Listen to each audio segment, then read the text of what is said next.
Hi, everyone. Welcome to our World Without Borders podcast. Welcome along with me, Renata and Suzy, my co hosts. I'm going to ask them to introduce themselves in a moment. But first and foremost, thanking you, our audience, for following through with us to this point. We are really getting into the thick of things with our subjects, and we are loving the engagement you are sharing with us. So, Suzy, would you like to introduce yourself? Hello guys, I'm Suzy and I'm the host in this I'm one of the hosts in this podcast with wonderful ladies, and I live in the US in USA Kentucky, but I'm from Cameroon. Awesome. Thank you, Suzy. Renata, how about you? Hi everyone, my name is Renata Anderson. I am originally from Brazil and I live in Portland, Oregon, in the US. Fantastic. Thanks, Renata. Welcome, ladies, once again. And I am Megan. I'm based out in Cape Town, South Africa. And I'm going to be facilitating this podcast today. So let's talk about an interesting topic today, guys. Let's talk about superstitions in your country, right? So I think all of us have had that experience where we have an aunt or a gran or an uncle or a parent who's really superstitious and tries to get us to do things or not to do things because they are superstitious. So that's our topic for today. And I see Suzy laughing because we know Africans have We this. know everything's a superstition, even breathing wrongly. There was like, "Yeah, don't breathe like this because if you breathe like this will happen to you." I was like, "Excuse me, I just ate too much. That's why I'm breathing like that. It's not about like something happening." Like I was like, "Oh my gosh!" It's like, we everything is superstition. Mm. Oh, absolutely, Suzy. I have to admit, I am not superstitious. I don't have a superstitious bone in my body. In fact, my husband and I got married on Friday the 13th. Why? Because they didn't have our date, our chosen date available at the wedding venue that we selected, but nobody else wanted to book Friday the 13th. It was the first open date available. And when the venue's agent told us this is the only date available, I looked at my husband and I went, how do you feel about that? And he's like, whatever. And I'm like, I think this is a go. And we got married on Friday the 13th. I don't think our guests were really happy about it when they received the invitations, but we had a blast. So that's the extent of how superstitious I am, guys. So I'm going to throw it over to Renata. Renata, I want to hear from you. How superstition looking in your world coming from Brazil? Wow, Brazilians are very superstitious. Yeah, they they are. They have everything about that too. So it's funny because I don't know where exactly this come from, but it's really part of our culture. Yeah, but I Yeah. feel like we have to start like, what is superstition by itself? Like, can we Yes. like define what superstition is? Because it's crazy. There's some things that are really not superstitious, that the people are just like saying things out of norm. But like, what is superstitious on itself? Especially because I think it differs according to where you are. In Africa, it's something else. It's like it's a whole process of what the grandfather did that did to the grandparents, and then the great grandparents did that. It's a whole process. But like when you're defining an English term, it's just a belief in an action, right? That Right. has a secondary effect. Yes. And I think also it's just one of those typical things, ladies, where somebody says something or someone's had an experience, right? And it was such an impactful thing in their lives.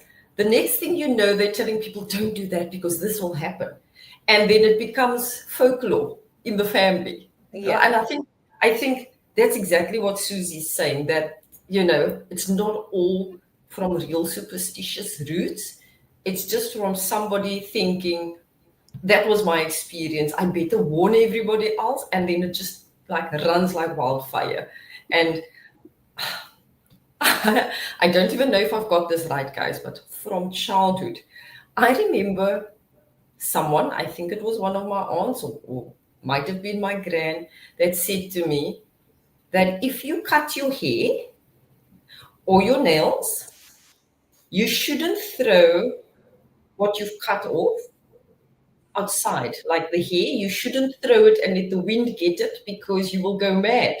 And I'm like, what?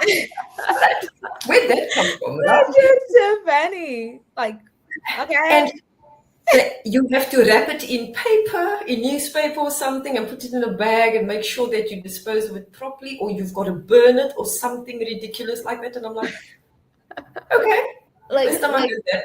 what about the superstition of the teeth? Like they always told me that when your teeth fall off, you have to put it under your pillow. And I'm like, was that gonna make my teeth come back? And I was like, I believe so much in that, guys. I always, when my teeth fell off, I put it under the pillow. I'm waiting for the rat to come and pick it and give me money. And I was like, the picked it when I was young. As soon as I grow older, there no rat came to pick my teeth. I was like, where is the rat that has to pick the teeth? Because I need the rat to come and do it.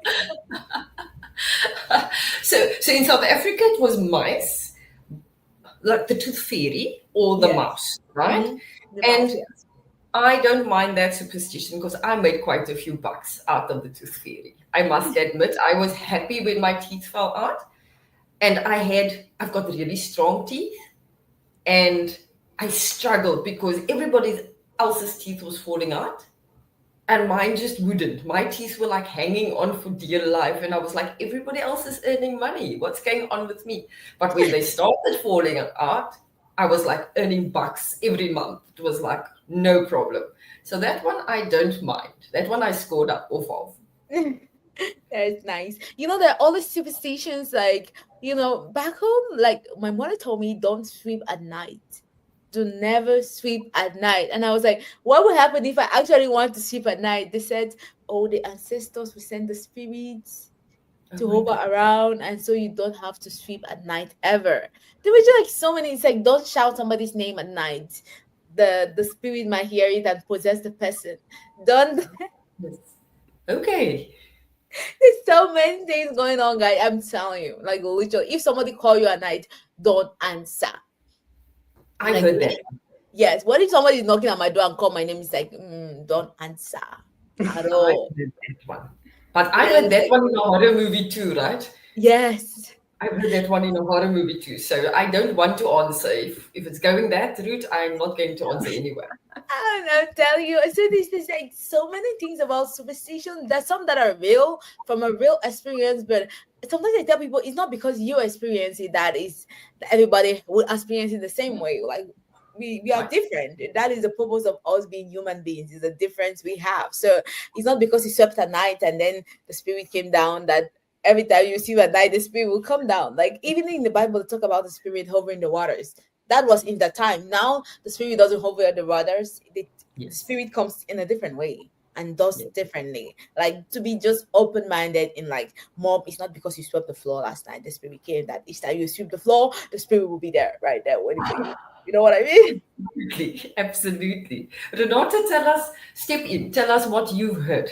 Which superstitions have you heard? Wow, there's quite a few. Like for example, um, yeah, like 13 Friday 13. It's a big super. Okay. How do I say that? It's hard. Su- Superstition? Superstitious. Yeah, Superstition? Yeah. It's a big it's a funny superstition. word. And the other one is like you cannot walk through the stairs, like under the stairs. If there's Is it the stairs? Do you have the stairs? We've got the ladder. So don't go under the ladder, like between the wall yes, and the ladder. yes, Yeah. Yeah. yes, yes. We've got the same. Do you? And also, And for example, if you have your shoes upside down, it means your mom is going to die. I oh my think I goodness. think it's for the moms to teach the kids to take care of their shoes. I don't know about that. Absolutely. I think that's where that one came from for sure. Susie, welcome back. Dropped out for a cup of tea there. Thank you guys. I just was like, 1 minute. I'm back. Okay. So, have you Renata, learned about these shoes Thanks Yeah, just for tell Susie that one, please, because I've never heard that one. I uh, didn't hear about the shoe bird. Also, like back home with shoes is like you have to always put the shoe face straight when you go into somebody's house and you remove your shoe. It should always be a line at the door, not or else you are showing disrespect to the person.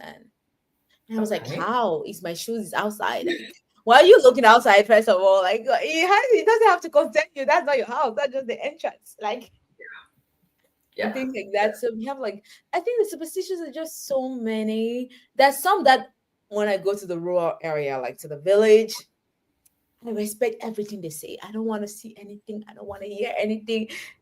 I was like, if anything spiritual, just call me out. Like if you Right. say don't go out, I'm not going out. I'm staying locked in because I don't Right. want to see. I don't even want to experiment it to say, okay, it was right or wrong. For me, it's always right.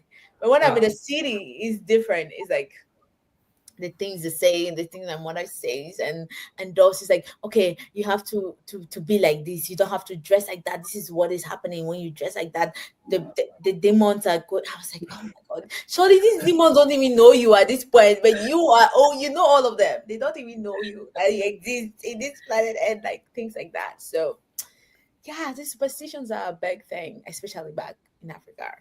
Everything. Yeah. Yeah. No, I think, I think I got off lightly, and that's probably why I'm not as superstitious as a lot of people, because my mom would tell us about the superstitions, but she wouldn't necessarily tell us, don't go out on Friday the 13th, right? She would tell us, a lot of people believe this is what happens. So she carried it across to us, but she didn't practice it. My dad, the same, if my dad's one of those conservative people, he's like in his late 70s, and if you talk superstition to him, he goes, yeah, whatever. So I grew up in a house where it wasn't really given a lot of attention. But I must tell you, Susie, one of the things that really got me when I was much younger, referring to what you just mentioned there.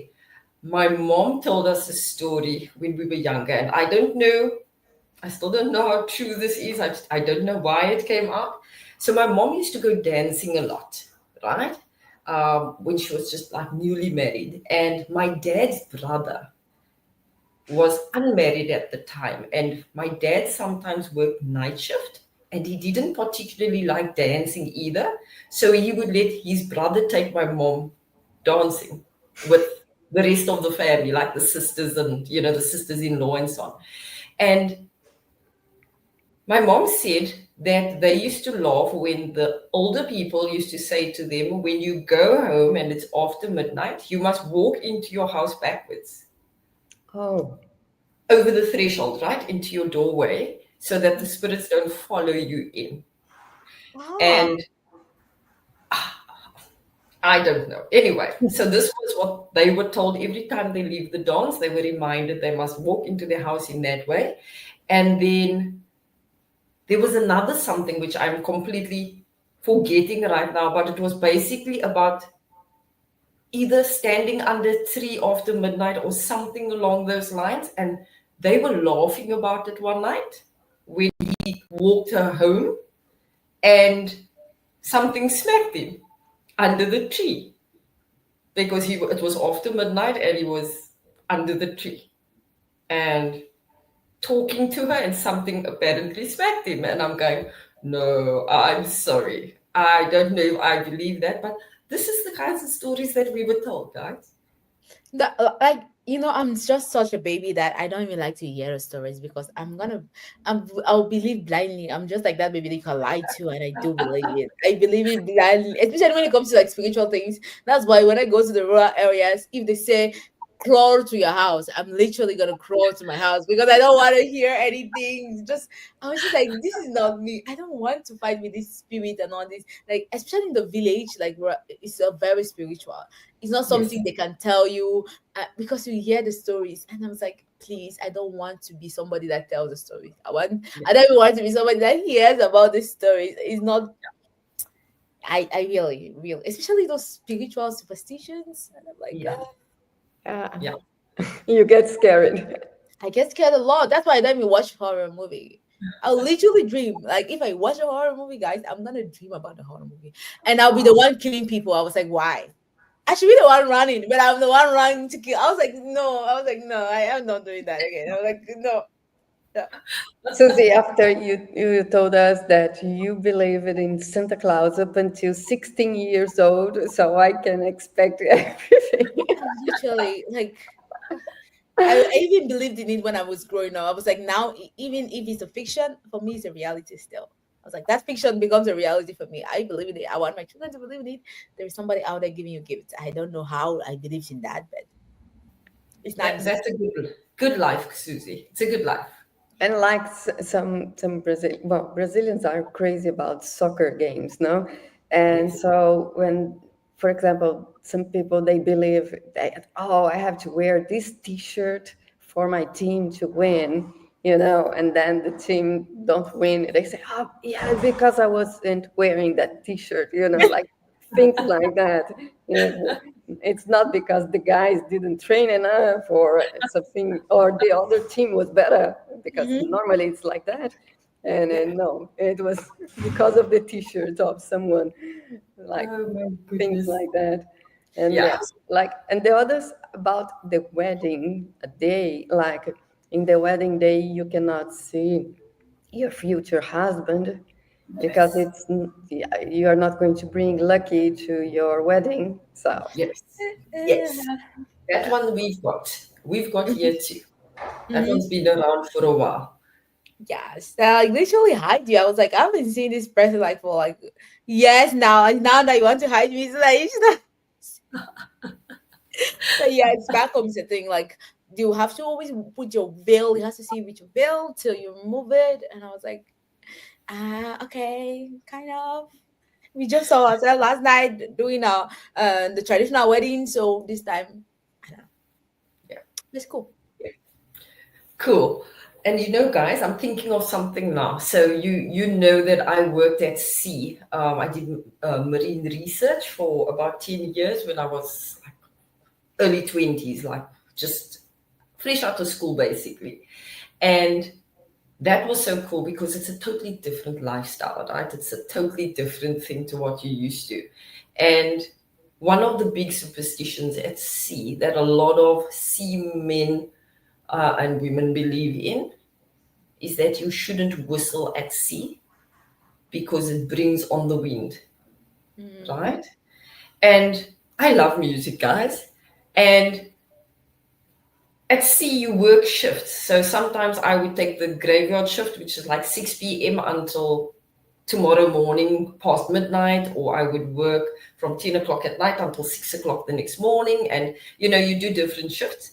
And I always had my headphones on and I was always like just doing my thing. And when you sing along and you whistle along and somebody catches you, they actually tear into you, they take you apart if you're whistling at sea. And I was just one of those people, I'm like singing along and doing my thing, and then somebody catches you whistling. And don't let that person be the captain. They really take you to task. So for me, that was like a hard lesson to learn. It's like, do not whistle at sea. We don't want wind, right? So that was I think one of the big ones that influenced a big part of my life, because it was like, okay, I can't listen to my headphones at sea anymore because I'm gonna whistle. it's like you are calling for the wind. Yes. Yeah. Hmm. They To, they firmly believe that. And it doesn't matter which vessel you get onto, what nationality the vessel is, nobody wants you to whistle. It's just like it's sea law, basically. You don't whistle. So that was weird to find out. Oh, I never knew about that. It's kind of cool though. It's It's really cool cool. if you don't whistle when you're normally listening to your music, right? I shout, I sing loud. The singing's no problem, but the whistling, so you're listening to this tune and you're not like really into it, so you're not singing, but you decide you're going to whistle, and then you go, oh, shouldn't be whistling. So yeah, that was something I had to learn, and yeah, that was fun because especially the newlings on the ships, so we don't tell them these things until they do it and then we all scold them. So it's like an initiation process that we used to go through at sea. It was fun though. That's so funny. But I have a question. Do you think superstition should be taken seriously? Susie, in my world, not really. But you know what? I actually think that a lot of it has roots in reality or experience. Hmm. I think it's just, that case of broken telephone where Susie told Renata and Renata told Megan and Megan told her mother and her mother told somebody the wrong story, Hmm. as it went along. And so we ended up with what we have today in terms of superstition. But the very first person that passed the message on didn't even mention half of what's been mentioned in the story today. That's what I think happened with a lot of the superstitious tales, because I can't actually see that a lot of people would have so many people would have believed certain things. And I definitely agree with you. It's like it's the superstition. I feel like at the beginning it wasn't that terrible. Like the idea the person had and said it. You remember there's this game that I used to watch on TV a lot. Is that you say something to somebody and the person have to transmit the message to like Right. a chain, and at the end of the chain, the message is not even what they said at the beginning. Like it has nothing to do with the action that was done at the beginning. And I think that's what is happening. It's like Yes. as time goes by and we are taking this superstition further, it's like this is not it. If you don't put your shoes straight in the front door, doesn't mean you're disrespecting the person anyway. Maybe that Yes. person had inferior complexity from the beginning. That is why that became even a superstition for the person. So like the context and all place have to be taken into consideration. But of course, when I go to a strange land place, I don't even Yeah. want to do anything on that. Like I would do everything you tell me to do. Like I'm not like gonna work around and try to dare the superstition to see if it works. Please, no, you go dare it and tell me if it worked or not because I'm not that person. And they like, okay. Yeah, I have an aunt. She's my mom's sisters, and she never go to sleep with not doing the dishes because she said that if there is food in the dishes, that the spirits coming in the night to eat it. I think it was because in the late I don't know in other times like that can come mice or any other to eat the food, so that's why. And but she say that it's the spirits that come in, and so she can be really tired and she's going to do the dishes before sleep, Yeah. Well, and that's it's so fun. superstition we need to believe in. It helps us being clean.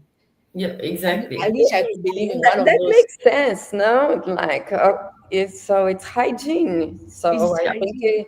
it's interesting. So sometimes the superstitions have meaning before. Yeah. And the other one that I remember is like when girls are during their period, they cannot wash their hairs Yeah. because Yeah. otherwise they are going to be sick. Yes. So I don't know. So Yeah. you're not going to get sick because of that. We know that today, but Yeah. it's yeah. And I Yeah. No, think, that yeah, was around, sorry, Susie. That was around since I was a kid and before, for sure. That one we were always hearing. like us, that wasn't a thing, but I think superstition also tied with religion, like where you from. Yes. The beginning that like it differs, so they tie it with religion and at the same time it goes to like from that to like further and further and further and further. Yeah. But I think it's highly the most superstitions that still work out nowadays, not as put your teeth under the bed so that the rat can come out, not think not that, so that the mice can eat it, not things like that. I think Yes. now we are having a bigger superstition that are even more bigger than what we thought because of our religion and the way it is communicated. And because of that, we are like, okay, I'll take example as a Christian. The Bible says, the way you hear it is different than the way that somebody else hear it. So it becomes a superstition for the person. And so the person wants to communicate that way of doing because that is the only way the person has ever learned. And Yes. then, you know, that becomes another superstition, and a lot of people believe in and keep doing that same thing, even though it was totally out of concept, even though sometimes it was totally person centered. It was like the person experience, your experience will never be my experience. Right. So two people don't have the same experience. Yeah. Because we are two different human beings. So For sure. And For I love sure. the stories about in the rural areas in Brazil. We have a lot. Like from the northwest of Brazil, I remember once I was traveling, and they were telling us about it. There was a old lady that died in the fields of sugarcane, and her name was Sinhá Florzinha. And if you walk during the night during these fields, you're going to see her, and she's going to attack you. And you cannot see her face because she has a big, long hair, and her feet is upside down. So, and she comes to like, oh, he's scary you because it's her field of her sugarcane. It's not for you to be there. Oh, So wow. things like that happens a lot in Brazil. Yeah. Yeah. But but again, Renata, if you think of it, if you tell your 10-year-old or 12-year-old child that wants to be out all day and not come home when when you call them for dinner time and that kind of thing, if you tell them a story like that, chances are they're going to come home before the sun sets, yes. right? Yeah, So yeah, they are going to be afraid of monsters. Like, okay. exactly, because we have this thing in our family. And it's really funny because after one of our aunts died a few years ago, she passed away, and then the cousins were chatting on Facebook, right? So we've got cousins like in England, and some of them are scattered across South Africa. So that's the way we keep in touch. And we got told a story called the Hobby Yars. And we remember this. So I think in one of the early episodes, I told you guys that we spent a lot of time with our cousins, right? So we grew up with a few people our age because all of the cousins had a few more of their age that was always around. So we always had like buddies around us. And we used to sleep over at a particular aunt and uncle's house very often. And they would tell us the story of the hobbyos to get us to go and sleep. But it's a whole creepy story about this family and this weird dog. And none of us could sleep after that, but they told us the story to get us into bed to go and sleep. And by telling us the story, they scared the hell out of us. And none of us would go and sleep, right? And I'm close to 50 years old, guys, and I still think about the hobbyos.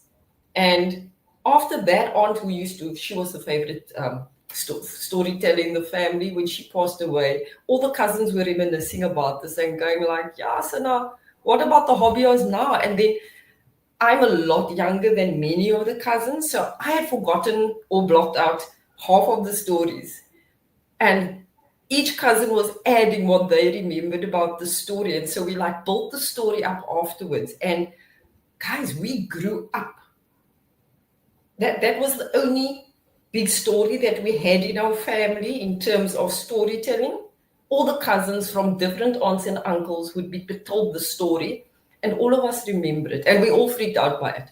So that was just like tradition in our family. So that was really strange for us. And I don't know if either of you have something like that in your families. I think we Yeah. bound on things we are trying to bound and keep it lasting on things we Yes, all have a relationship with, like a communication impact has been impacted from before. So I think that's why it was like lasting. You're like, I remember that story. Everybody say, I remember that story, that same story from that same woman. It becomes a thing. Yeah. absolutely, absolutely. So much fun, guys. We've got to like close off this episode now, but that was fun. And to our viewers and our listeners, if you are interested in hearing more about superstitions, let us know. If you've got any of your own that you'd like to share with us, please tell us, because we're very interested to hear what you've been hearing and seeing perhaps over the course of your life and in your country, your culture. So please don't forget to subscribe to our channel, like our episodes, engage with us. We love your comments and we will certainly respond to you. Thank you, ladies. It's been a great session with you and looking forward to the next one. Thank you. Bye-bye. We're crossing oceans, crossing skies, lifting each other as we rise. No more limits, no more walls. Together we answer the world's calls. World without borders, we are free, telling the stories of humanity. No more divide, we stand as one. Together, together, our journey's begun.